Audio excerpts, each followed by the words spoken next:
Ashama harka fuunee hordoftoota ganneeyyitu nagaan siniif haa ta'u akkam jirtan nagaa keessanii aan nagaa kootti galata waaqayyo sinis baga nagaa taatan jecha jirtuu miti jira galatanni isaan badiini waaqayyoon galataa argatu har'a ga'een jira. Ennaatudha warroonni maatiin naaf hin taane maatiin naaf taa'ee saskiraayib godhaa viidiyoo kiyya amma dhumaatti na ilaalaa na jajjabeessanii siniin jedha sin malee maalan qaba jechuudha yoo amman ala oolee galaa jira jechuudha. Dhugaa mana suuqidhatoo barbaadan ooleeltudha. Bakki intini 15 qabalee 15 jooran oolee jechuudha. Na argachuu hin dandeenye jechuudha. Bakka tokko argadheen ture garuu intini qaba jechuudha. Gaara jala namni bakka isaan gadi bu'uuf amnaamina hin dabbarama sinii galee hojiidhaaf immoo yoo bakka hin taane yoo argate xiqqooshi yaa mana kiraa malee nama dabbara sinii galee bakka isaa jedheen jechuudha. Ishii bakka takkattan arge darajaa qaba jechuudha akka qilee keessa gadi jechuudha. Innaa isa jedhani bakka na dabbaree asitti maaltu namatu keessa ture jechuudha. Bari suuqii keessa hojjetanii keessa ba'an jechuudha. Innaa isa jedhee tanan isa jechuudha nan deema qabuursi jechuudha nan barbaadadha. Innaa argamuu hin dandeenye tokko immoo ganaa ijaaramaa jira jechuudha. Ganaa intiniin isaa minaamin hojjetamaa jira. Inni tura akkas ji'a minaamin naan jedhani yookaan isa qabadhee tanani isa namaan qabsiifadhee tanan amma sanii immoo hojiin biraa waanuma ta'e jechuudha. Jiraamti wantumti waan tokko waan akkasii tan jedha malee mana taa'uun nama dabbara dhugaa rabbi dubbachuudha. Akkas jedhee tanan yaadan jira jechuudha.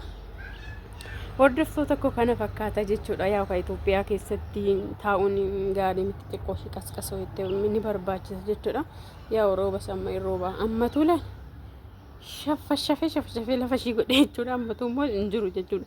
Yaa gibbii kiyya keessa immoo intinidha dhagaadha minaamina waan ta'eef dhoqqee minaamina hin ta'u jechuudha. Dhagaa fi minaamina marga minaamina waan ta'eef ennaa amma waan asinitti agarsiisu hedduu jechuudha. Hordoftoota koo isa silkii ittiin qabadhu immoo isaan akkan godhe wallaalee dhugaa rabbi shaanxaa keessa jechuudha. Gurgureen dhabee jechuudha. Gana shaanxaa walirra gadi buusu jedhee gubbaa laalee naannan dhabee ganaan keessa isaa qoffura guyyaan bira jecha barbaade tanani amma silkii koo harkaan qabadheen jira. Ennaa amma waan asinitti agarsiisu hedduu gibbii keessa ashaa keessatti jiru jechuudha. Dhugaa isaan mareefu kana jechuudha. Yaa sooma sa'aatii 9 waan ta'eef innaa yaa nyaata intanii hojjechuun natti hin tolu jedhee timaatimii lablabbii godhee jechuudha. Goommanii jechuudha. Gibbuma keessa qanaxxasee jechuudha. Hojjete jechuudha jireenya Itoophiyaa kan akkanaa kana jechuudha. Barbareen jira qasseriin jira jechuudha. Inna sanitti nan agarsiisa jechuudha. Shunkurtiin jira jechuudha. Dhugaa waaqa jechuudha. Eegumaan dhufee hin dhaabee shunkurtiin faan jechuudha akka tashiin biqilte jechuudha. Gadda immoo madaabaraa lafatti facaasan sun jira miti. Isa kiiloo tokko jechuudha. Bitee kana irratti dhangalaase jechuudha. Innan qoffora je'een immoo jechuudha. Intan isaan dhabe jechuudha. Qofforaa kan ittiin qofforiin dhabe maal jedhama maqaan isaa? Dooma jedhama maal jedhama? Innaa isaanin dhabee jechuudha.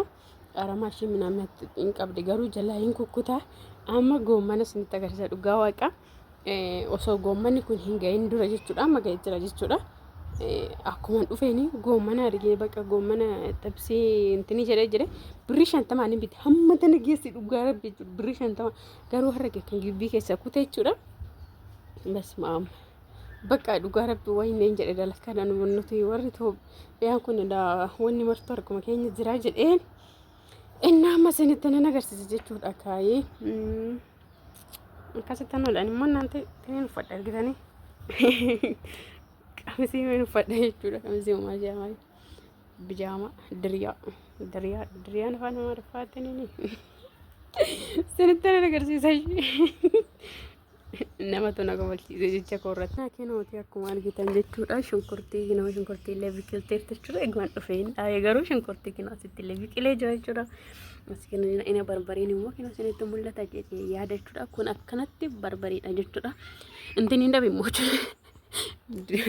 kan ittiin qofforuun dhabe isin hin jedhin jira. Kinooti immoo goommanni jechuudha. Yaa akkasitti amma isa kana afaan irraa kutee argitanii kana afaan irraa kutadhee hojjedhe jechuudha. Kana kanarraa kukuteen hojjedhe innaa kana fakkaata jechuudha. Akkasitti yeroo tokko immoo wanta mara alaa bituu yoo baanne gaarii tura jechuudha. Inna kaarootiin illee na agarsiisa qaba. Kaarootiin jedheentiin jechuudha. Kitanii hojjetti immoo uffata zafazafee lafa godhee gidduun kana marga qaba jechuudha. Innaa kinoo asitti argitanii qasirii jechuudha. Kan akkasitti qasirii dhaabbatee jira. Nagartan jedhee yaadde hordoftoota koo innaa kana fakkaata yoo. Ammas immoo yooni irraa mummuree adadaan biqila waan ta'eef yoo teechiserra yoo irraa daarisaa qanaxxasee wayya jedhee tanaan qanaxxasee jechuudha. Ammas immoo shaggaadha. Intin isinitti fakkaatina jechuudha. Kanaati na baalli isaa guguddatee jira. Dafee bisheetamu akka intiniitiin jechuudha. Kuni kan intinii ta'uumte jechuudha. Jiraamiti fakkeenyaaf gooman tokko kan lafatti biqilee kan deebiseetu kan baalan godhanne sanii miti kun jechuudha. Inna adadumaatti irraa kuttuun innis deebisee baala godhata jechuudha. Kan hin badu jechuudha. Jechuu barbaadee tananii kana fakkaata kinooti baadiyyaa baqa akkatuma daari'a jechuudha.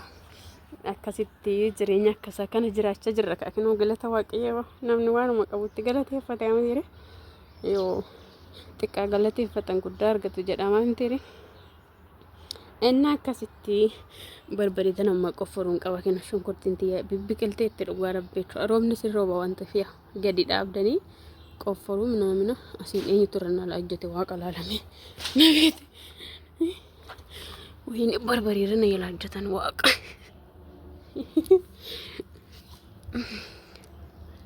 leesh garuu leesh maaliif akkas gootanam innaa hordoftoota koo kana fakkaataa siniin jedhamu. Baadiyyaa ton taane yaa እናንተ baadiyyaa leetti yeroo fooqin illee dira akka dhugaa yaa geebbuma keessaa kutamee akkas ta'e malee jira manni hojjetamee dhumne ganaadha. Gana hoggaamee qottuun dhumatu kun jechuudha. Inni akkasas jedha kinoo kun ganaadha jechuudha manni. Ganaadha jechuudha. Gana yookiin diigamee fooqii ijaarama ta'ee hin beekani garuu akkas fakkaata siniin jedha amma meeqa kameraan. Inna hordoftoota koo akkasas siniin jedha kinoo kaayyaa inna deemuu jechuudha. Iddoodhaan silkinnatti dawwalamee tanaan qarroxee jechuudha. Qarroxee maal jedha inna maayitan dubbiin tokko na jala badaa jira dhugaa dubbaan sirma immoo maarifa kana irraanfachaa jira maayitan qorri baay'ee tokko qorraa jira dhugaa dubbaan kootii uffadheen jiru jechuudha amma. Inna maarifa kana mee nama barsiisa jechuudha. Duraan waan jedhu ture immoo maciriishii yoo raffadheen ture jechuudha. Bakka hin taane qorri baay'ee tokko qorraa jira yaa kanumaa jedheetan jechuudha. Silkii haasa'een jechuudha. Amma immoo yoo viidiyoon gadi fudhadhame naamina jedheen soofeen silkii cufee dhufe jechuudha. Yoo biyya galanillee janajjananii namaan jedhina jechuudha. Janajjanaatti biyyatti janajjanaan hin jiru biyyatti. Yaa maatii wajjin haasoftaa yaa namni tokko si dawwalamte firri manni akkasii kun isa akkasii haasofta malee akka mana madaamii haasa'aa bultu oduma ija takkaan raftu ija tokkoon janajjanaa bultu san hin jiru jechuudha. Biyya keessatti tokkoo kee qabatte taanaan tokkoo kee wajjin karaa kee deemta. Karaa deemta osoo hin jedhu immoo hamma lafa kanarra jiraattu jechuudha. Deemta osoo hin deemta jechuu kooti miti. Amma waaqayyo lafa kanarra nama jiraachisu yaa amma sanitti naf tokko kee wajjin jiraatta malee biyya keessatti janajjanaan hin jiru. Warri immoo jaarsa barbaadan na dubbisa.